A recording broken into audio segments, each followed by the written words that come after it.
네, 이번 시간에는 지난 강의들에 이어서 본격적으로 침 치료의 구체적인 기전들을 살펴보도록 할 겁니다.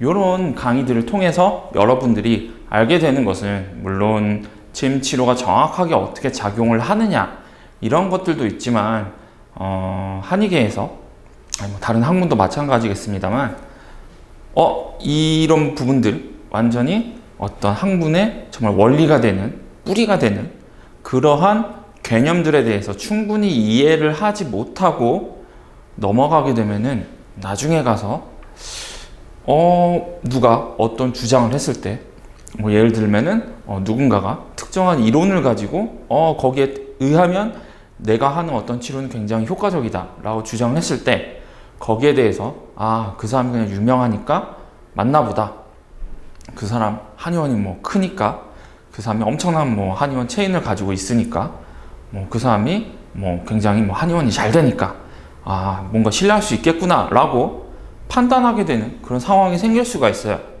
그런데 그렇게 어떤 다른 경영적인 지표와 학문적인 지표는 전혀 다르기 때문에 그분이 정말 잘 된 게 자신이 가지고 있는 특수한 기술 때문인지, 특수한 이론 때문인지, 혹은 그렇지 않은 다른 요인에 의한 것인지 우리는 충분히 생각해보고 검증해보고 신뢰할 수 있는 원리들을 바탕으로 해서 새로운 것들을 판단을 할 수가 있어야 되겠죠. 이제 그러한 판단력을 키우는 데 있어서 잘못된 이론에 빠져들지 않고 정확하고 더 믿을 수 있고 더 많은 것을 설명할 수 있는 이론 체계들을 배워놔야 정확한 것과 정확하지 않은 것, 타당한 것과 타당하지 않은 것, 신뢰할 수 있는 것과 신뢰할 수 없는 것을 서로 구분을 할 수 있는 능력을 키울 수가 있게 되겠죠.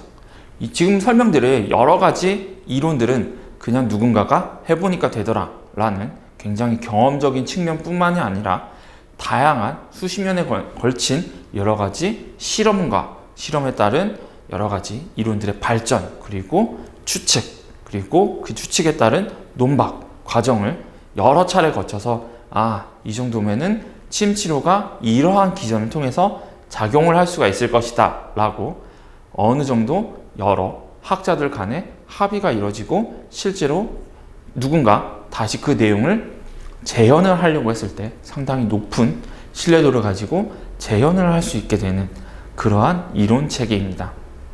이런 부분들을 알아두시고 여러분들이 강의 내용을 더 이해를 하신다면 좋을 것 같아요. 그럼 본격적으로 침 치료의 국소 효과 기전에 대해서 알아보도록 합시다. 침의 국소 효과 기전에 대해서 간단히 살펴보도록 하겠습니다. 침의 국소 효과란 결국 우리가 침을 찔러 놓은 부위 근처에서 나타나는 현상을 의미를 하게 됩니다. 침 치료의 국소 효과를 이해하게 된 배경부터 간단히 살펴볼게요.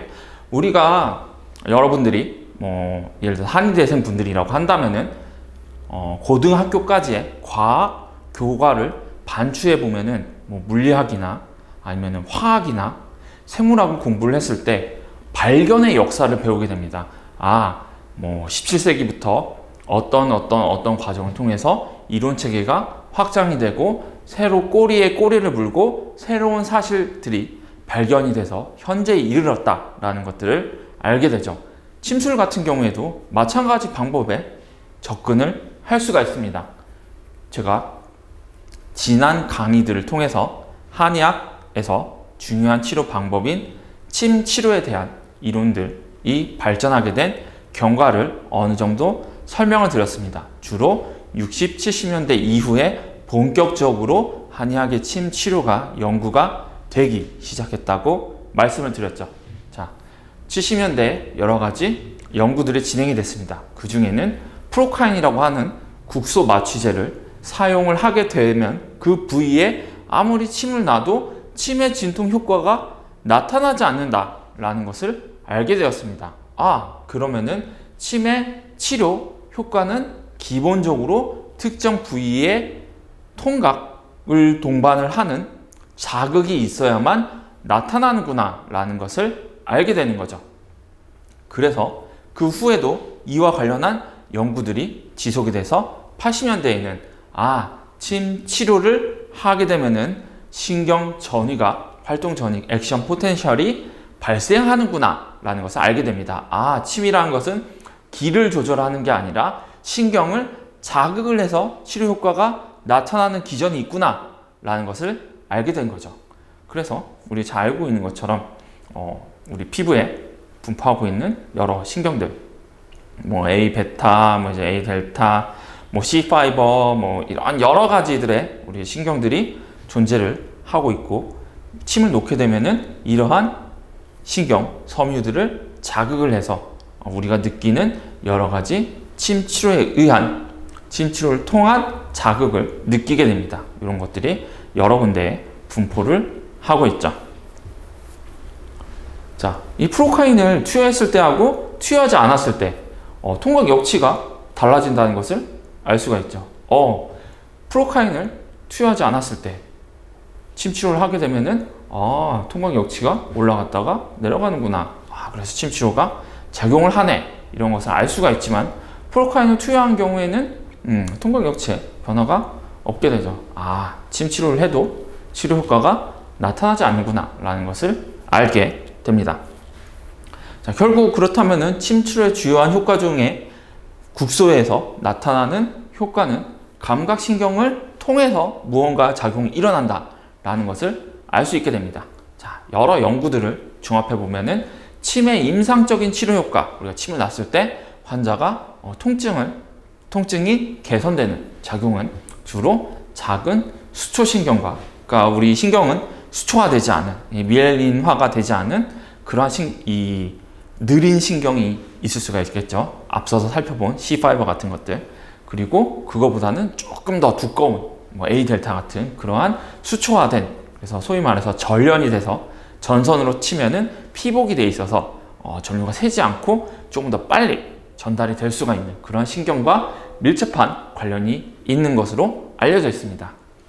그래서 피부에서는 A 델타 파이버, 그다음에 근육에서는 2형, 3형 섬유에 많이 분포하고 있고, 우리가 침을 놓게 되면은 신경을 간접적으로 자극을 할 수도 있지만 근육에 직접적으로 자침하는 경우도 적지가 않습니다. 그런 경우에는 근육에 있는 이런 감각신경을 통해서 치료 효과가 나타난다고 볼 수가 있겠죠. 여기서 뒤에서도 다시 나오겠습니다만, 침 치료의 효과 중에 하나는 운동과 굉장히 비슷한 부분이 있어요. 그러니까 운동을 하게 되면은 근육이 수축하게 되죠. 이제 그와 마찬가지로 침을 통해서 강제적으로 근육의 움직임을 유발을 하고, 또한 운동을 하게 되면은 근육이 손상이 되죠. 우리 흔히 이제 운동하시는 분들은 근육이, 우리 이제 막 헬스 하시는 분들은 근육이 막 이제 늘어나는 원리가, 근육이 운동을 통해서 손상이 돼서 회복이 되고, 그러한 일정한 사이클을 통해서 점차 근육이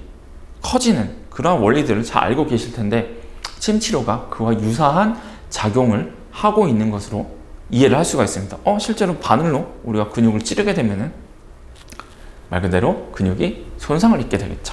이제 그러한 원리와 유사합니다. 그렇다고 해서 물론 침 치료가 근육의 약화, 근육을 손상을 시키고 근육을 파괴하는 그러한 치료는 절대 아닙니다. 자, 우리 이제 흔히 침 치료의 주요한 치료 효과 중에 치료 반응의 하나로 듣기감이라는 게 있어요. 뭔가 느껴진다. 뭔가 저릿하면서도 뭔가 좀 뻐근하면서도, 우리 이제 경혈학이나 침구학 직접적으로 실습을 하시게 되면은 염전이나 제삽 같은 그런 여러 가지 수기 조작을 하게 되죠. 그 과정에서 어느 시점에서 뭔가 뻐근한, 그러니까 일반적인 감각과 다른 그러한 느낌을 얻게 되는 경우가 있습니다. 이걸 전통적으로는 산마중창감이다 이런 식으로 얘기를 하는데, 이러한 듣기감이 임상적으로는 치료 효과와 관련이 있다라는 경우도 있고 관련이 없다라는 경우도 있어서 아직 뚜렷한 결론이 나와 있지는 않습니다. 그러나 특정 질환, 예를 들어서 안면마비 같은 경우에는 강자극을 하게 되면 아무래도 이 듣기감이 조금 더 잘 발생할 확률이 높아지는데, 그에 따라서 치료 효과도 높아지더라, 환자들의 안면 마비의 회복이 빨라지더라 라는 것들이 연구를 통해서 잘 알려져 있습니다.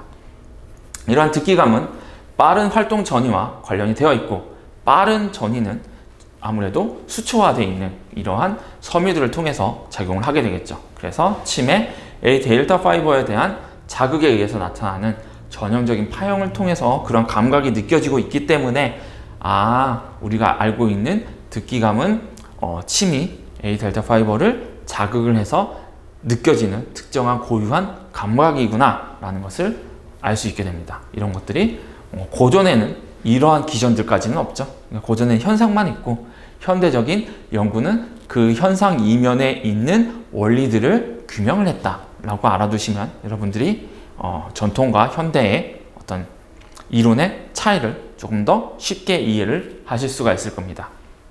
또 침 치료 후에 굉장히 쑤시고 무겁고 영어로 덜하다라고 하는데 이제 그러한 듣기감은 사실 운동하고 나면은 뭔가 이제 좀 뻐근하고 이제 좀 쑤시고 이런 느낌이 드는 경우가 있어요.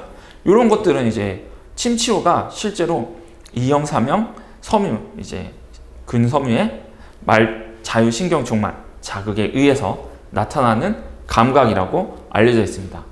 그래서 우리가 침 치료를 하게 되면은 신경을 자극을 해서 근육에 있는 신경을 자극할 수도 있고 아니면은 피부에 있는 신경을 자극할 수도 있고 해서 이를 통해서 주로 A, 델타 섬유와 같은 수초화된 작은 섬유를 통해서 침 치료가 자극을 척수를 통해서 전달하고 그것이 이제 뇌로 올려보내는 그 과정이 일어나는구나 라고 이해하시면 좋을 것 같습니다. 이런 측면에서도 상당히 침 치료가 운동과 유사한 부분들이 있죠. 그래서 운동이 우리가 흔히 건강에 굉장히 좋다라는 얘기들을 많이 하는데 근육 운동을 통해서 염증을 조절한다거나 이러한 효과들도 사실 잘 알려져 있습니다. 침 치료의 효과도 이와 유사할 것이다. 운동과 유사한 부분이 있을 것이다 라고 추정이 되고 있어요. 이런 부분들은 또 나중에 가서 조금 더 자세히 살펴보도록 합시다. 자, 흔히 이제 연구를 하시는 분들 입장에서는 침의 자극량과 횟수를 침의 용량이라고 평가하는 경우가 많습니다. 그러니까 침이라는 걸 이제 어떤 우리의 수기 자극, 이제 침 자극을 얘기를 할 수도 있지만 약물을 복용하는 것처럼 약물의 용량이 늘어날수록 효과도 커지는 용량 의존적 효과라고 얘기를 하고 있는데 그와 마찬가지로 침의 자극이 강하면 강할수록 이 역시 용량 의존적으로 침의 자극이 증가했다. 소위 침의 투여량이 증가를 했다라고 말을 하고는 합니다. 이 안면마비에서 강한 침 자극, 듣기를 동반한 이러한 침 자극은 환자의 회복을, 안면 근육의 회복을 촉진을 시킬 수 있다는 것이 운동 기능을 시켰다는 것. 그럼 결국 근육을 지배하는 신경의 손상이 회복이 되었다라는 것을 의미를 하게 되죠. 이 침 치료를 제대로 하게 되면은 임상시험, 그러니까 흔히 말하는 무작위 대조 시험을 통해서도 그것도 막 10명, 20명이 아니라 수백 명의 인원을 대상으로 연구를 진행을 해서 이러한 결과들이 나왔다는 것이 알려져 있습니다. 침 치료가 우리 안면마비에 효과적이라는 게 상당히 좋은 임상적 근거를 통해서 과학적인 근거를 통해서 입증이 되어 있는 거죠. 물론 그렇지 않은 경우도 있어요. 그러니까 무릎 골관절염, 우리가 흔히 무릎 통증이라고 말하죠. 무릎 통증에서 비롯한 여러 가지 통증 질환에서는 100% 항상 강자극이 좋으냐? 거기에 대해서는 아직 의견이 분분합니다. 오히려 약한 침 자극이 통증을 개선하는 데에는 더 효과적일 수가 있다라고 보고하는 연구들이 있습니다. 이 부분들은 아직 더 많이 연구해야 될 부분이라고 볼 수가 있겠죠. 그리고 침 치료 횟수가 증가할수록 통증을 비롯한 여러 가지 질환들에서 환자의 예후가 개선이 되어 있다. 이런 부분들은 잘 알려져 있습니다. 그러니까 흔히 침 치료 횟수라는 거죠. 이제 자극의 첫 번, 한 번, 두 번 침 치료를 시행을 했을 때 그 자극을 강하게 할 거냐, 약하게 할 거냐는 아직은 명확하지 않지만 일반적으로 침을 장기간에 걸쳐서 5번, 10번, 20번, 30번 계속해서 그 침 치료 세션을 늘려가게 되면은 이를 통해서 침 치료에 의한 여러 가지 통증이나 기분장애나 여러 가지 소화장애와 같은 질환들의 개선이 꾸준히 진행이 된다는 게 알려져 있습니다. 이 역시도 일종의 용량 의존적 효과라고도 볼 수가 있겠죠. 누적적인 효과라고 할 수가 있는 겁니다. 이제 이런 부분들도 예전에는 왜 그런지 굉장히 궁금해 한 적이 있었는데, 최근에는 연구들이 점차 늘어나면서 침 치료의 누적에 따라서 우리 뇌에서 척수에서의 변경이 있을 수도 있지만, 만성 통증 같은 경우에는 뇌에서의 여러 가지 기능 네트워크들 간의 변화를 통해서 통증과 관련한 여러 가지 신경회로의 변화가 나타나서 결과적으로 통증을 덜 느끼게 되고 통증에 덜 고통스러워지게 되는 그러한 과정들이 있는 것으로 알려져 있습니다. 침 치료 횟수가 누적이 될수록 이와 관련한 변화가 더 점진적으로 뚜렷하게 나타난다는 것이죠. 자, 침 치료를 하게 되면은 말 그대로 침을 놓은 부위에서 조직이 손상이 되고 파괴가 되고, 또 그 관련해서 여러 가지 신경 말단에서 물질들이 분포가 될 수가 있고, 그 신경 말단 외에도 그 주변의 여러 조직들에서 사이토카인을 비롯한 여러 가지 염증 관련 물질들도 분비가 될 것입니다. 말 그대로 말초 조직이 바늘이라고 하는 굉장히 큰 미시적인 측면에서 크다는 거죠. 큰 물질에 의해서 조직이 손상을 입었기 때문에 당연히 이를 회복을 하기 위한 여러 가지 우리 몸의 방어 기전들이 작동을 하게 되겠죠. 자, 침은 신경 그물망이라고 하는 우리 피부에 분포하고 있는 이제 신경 네트워크 주변에 국소적으로 분포하고 있는 신경 종말을 자극을 해서 이 신경 종말에서 이제 활동 전이를 발생을 시키게 됩니다. 드디어 신경에 무언가 자극이 포착이 된 거죠. 이를 통해서 혈관 확장 및 국소 혈관을 혈류를 증가를 시키는 여러 신경 펩타이드들의 분비가 자극이 됩니다. CGRP 아니면은 NGF 아니면 VIP 아니면은 뉴로펩타이드 Y 같은 여러 가지 물질들이 분비가 이루어지게 되는 거죠. 이 과정에서 특히 중요한 게 이제 CGRP입니다. CGRP는 감각신경에 정상적으로 존재하고 있는 물질 중에 하나로, 척수의 후각신경절에서, 그러니까 이제 척수에서 합성이 돼서 말초로 이동하게 되고, 이를 통해서 혈관 확장 및 혈관의 신생, 그러니까 새로운 혈관을 형성하도록 하는 작용이 있습니다. 그리고 이를 통해서 손상 후에 회복을 촉진을 시키죠.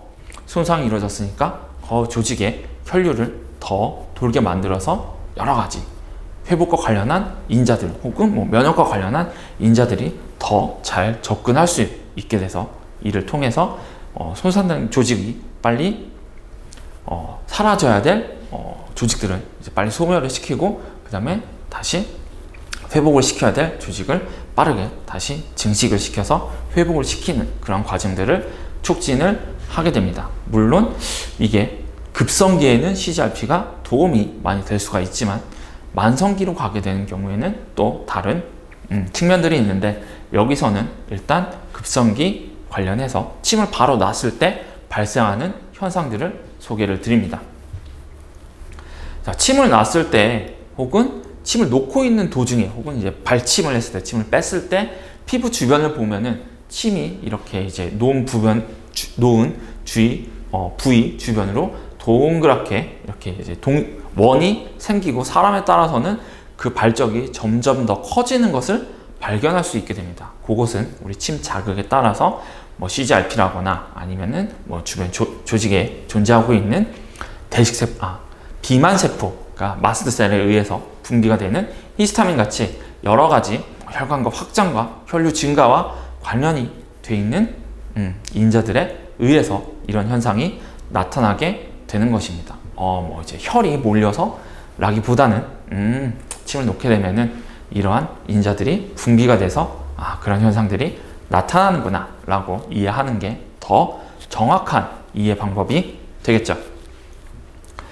자, 침 치료를 통해서 근육 내 혈류도 증가를 시킬 수가 있어요. 그러니까 이걸 통해 가지고 최근에는 운동 후에 지연성 통증이라 그래가지고 DOMS라고 하는 거기에 대해서 침 치료를 하게 되면 효과가 있는 거 아니냐라고 연구들이 좀 되고 있고, 몇몇 연구들은 이를 통해서 운동 후에 통증을 빠르게 회복을 시킬 수가 있더라라고 보고하는 것들이 있습니다. 또 침을 놓게 되면은 운동선수의 어떤 퍼포먼스, 그러니까 운동 능력이 일시적으로 좀 좋아지는 거 아니냐라고 보고하는 경우도 있어요. 아직은 스포츠의학 분야에서 아주 막 임상시험이 막 뚜렷하게 있는 그런 경우는 생각보다 많지 않기 때문에 그래도 그냥 생리학적인 측면에서 봤을 때 침 자극을 근육이 하게 되면은 이와 같은 변화가 나타나게 된다. 침을 근육에 놓게 되면은 근육에서의 혈류가 증가하게 되고, 그 외에 듣기감을 얻기 위해서 우리가 근육에 침을 놓고 계속해서 염전제사를 반복하게 되면은 혈류의 증가가 더욱더 늘어날 수 있다는 게 알려져 있습니다. 이런 것들이 물론 조직 손상에 의해서도 나타날 수도 있는 거지만 신경 자극에 의해서도 나타나는 현상이고, 신경 자극이 강할수록 그와 관련한 변화도 크게 나타날 수가 있다라는 것들을 시사를 합니다. 물론 그러한 변화가 무조건적으로 1대1로 지속적으로 높아지진 않겠죠. 어느 한도가 분명히 있을 겁니다. 자, 이러한 국소 효과를 어떻게 임상적으로 적용을 할까요? 침 치료의 국소 효과는 국소 혈류를 증가를 시키는 거죠. 그러니까 결국 회복이 더딘 연부 조직, 여러분들이 우리 이제 나중에 병원에 실습을 나간다. 그래서 직접 환자 치료를 볼 때 입원 환자에서 흔히 볼 수 있는 욕창에 대해서 우리 이제 운두 주위에, 이제 병변 주위에 이렇게 마진을 따라서 침을 놓게 되면은 조직의 회복이 촉진이 되는 것을 확인을 할 수 있습니다. 이것은 침을 놓게 되면은 말초의 혈류가 증가를 하게 돼서 조직의 회복을 촉진하기 때문에 우리의 창상 혹은 이제 여러 가지 피부의 손상을 회복을 시킬 수가 있게 되는구나 라는 것을 이 원리를 통해서 이해를 할 수 있게 되죠. 그리고 이전 강의에서도 말씀을 드렸지만 활동성이 낮아진 방사선에 의해서 침샘이 파괴가 돼서 침 분비가 잘 되지 않을 때 그 주변에 침을 놓게 되면은 회복과 혈류 증진 효과가 나타나기 때문에 이를 통해서 침 분비가 원활해지고, 그리고 이로 인해서 방사선 항암요법에 의한 구강 건조증이 개선이 되더라 라는 것들을 설명할 수 있게 됩니다. 국소 효과를 유도하기 위해서는 말 그대로 신경이 정상적으로 분포된 건강한 피부 위에 침 시술을 해야 되는 것이 일반적이고, 몇몇 연구들에서는 반드시 그 병변의 마진 부위, 경계 부위만이 아니라 직접 손상된 부위에 침을 놨을 때도 회복이 촉진될 수 있다라고 주장하는 경우도 있습니다. 만약 그런 경우에는 여기에서 설명이 된 기전 혹은 또 그와 무관한 그 외에 어떤 염증이나 면역과 관련해가 있는 말초에서의 어떤 조직에서의 현상과 관련이 있을 텐데 여기서는 설명하지는 않겠습니다. 자, 그리고 축삭 반사라는 현상이 있어요. 우리가 침을 놓게 되면은 그 주변에도 이제 어떤 신호 전달이 이루어지게 되는데, 이를 통해서 상대적으로 먼 거리에 있는 그러한 신경에서도 이제 침을 놓은 부위와 상대적으로 거리가 떨어져 있는 그러한 부위에 대해서도 침 치료가 효과를 내는 이유를 설명할 수 있게 됩니다. 침 치료를 어느 정도로 하는 게 좋으냐? 아까는 무조건 강자극을 하면 좋은 거 아니냐? 막 세게 자극하면 되는 거 아니냐? 라는 얘기도 나왔지만, 침 치료의 효과가 아까 말씀을 드린 것처럼 A, 델타 섬유를 통해서 치료 효과가 나타나더라 라는 것들이 알려져 있습니다. 그 말인즉슨 굳이 C 섬유를 자극할 정도, 그러니까 침을 놓고 막 계속 여러 가지 수기 자극을 하게 되면 환자가 너무 아파요. 선생님 침이 너무 아파요. 라고 하게 되는 경우가 종종 있는데, 그렇게 너무 과한 자극을 하는 게 반드시 좋은 것만은 아니다. 그래서 이것은 정말 여러분들이 임상을 통해서 어느 정도로 자극하는 게 좋은가를 직접 느끼셔야 할 부분이지만, 기본적으로 환자가 아주 상당한 통증을 느끼지 않을 정도의 적절한 침 자극을 하는 것이 중요하다. 즉 A델타 섬유를 자극할 정도의 그러한 자극만을 가하는 것이 좋다라는 것들을 우리 기초 이론을 통해서 추론을 해낼 수가 있겠죠. 자, 너무 강한 침 자극, 막 백호침이라 그래가지고 막 엄청 두꺼운 침을 막 놓고 그런 경우도 분명히 있습니다. 특히 뭐 이제 뇌졸중, 후유증 환자들에서는 구축이 오거나 이런 분들에 대해서 이러한 굉장히 강력한 침 치료를 장기간 시행을 해서 물론 임상 시험이 많지는 않지만 그러한 구축들이 일부 회복이 되는 경우도 있다더라 라는 연구들이 있습니다.